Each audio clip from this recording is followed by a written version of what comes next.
Following years of ongoing discussions, the NFL and ESPN reached an agreement worth billions of dollars that will give ESPN some of the NFL's top media holdings, including NFL Network, 7 regular season games, the NFL's fantasy football business, and NFL RedZone.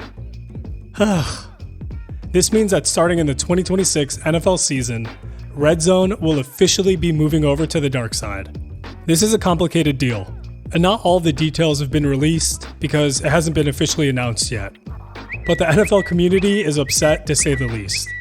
This agreement between the NFL and ESPN comes a few months after ESPN announced its new direct-to-consumer streaming service, called ESPN, which according to ESPN chairman Jimmy Pitaro, is going to provide everything ESPN has to offer directly to fans and all in one place. And our straightforward approach to name and pricing will help fans cut through the clutter and provide them compelling options to access all of our content within the enhanced ESPN, blah, blah, blah, blah, blah, who cares?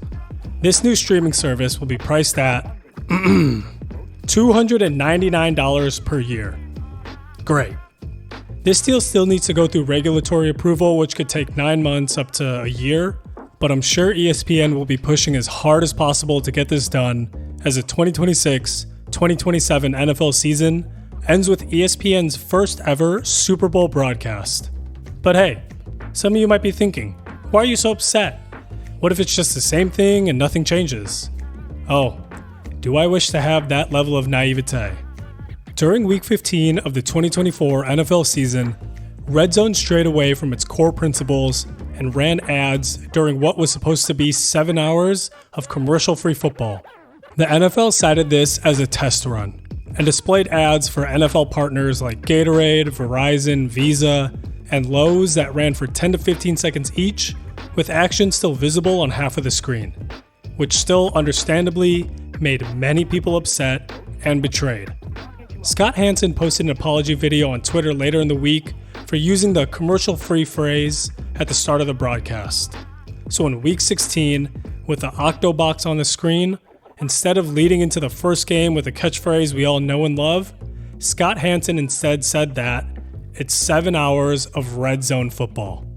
So if this product has already changed from what we originally knew it as, and it goes to ESPN, a company that experienced a 17% operating loss in Q2 2025, I'm sure that if you give ESPN an inch here, they're going to take a mile.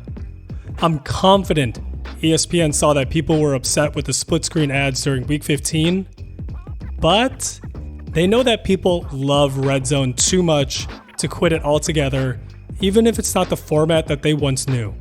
And I'm going to put on my tinfoil hat here and say that the test that the NFL put on during Week 15 was a trial run to show ESPN what it would be like to run ads during RedZone.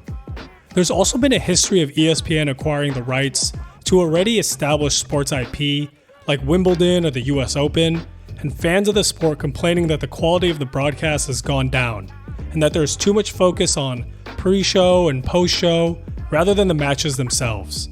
Now, this could just be people complaining just to complain, as I for one am not a tennis watcher. However, we all know what ESPN has become in recent years. There's been much less emphasis on analyzing and talking about sports, and more emphasis on, well, shouting and hot takes and lists and fighting with players on Twitter. And what do these on-air personalities get rewarded with after showing little to no actual game insights or analysis? Stephen A. Smith got a 5-year, $100 million contract, and Pat McAfee got a 5-year, $85 million contract. 10 years total, $185 million. That's Lamar Jackson guaranteed money, kind of money. But why are fans so upset with this news?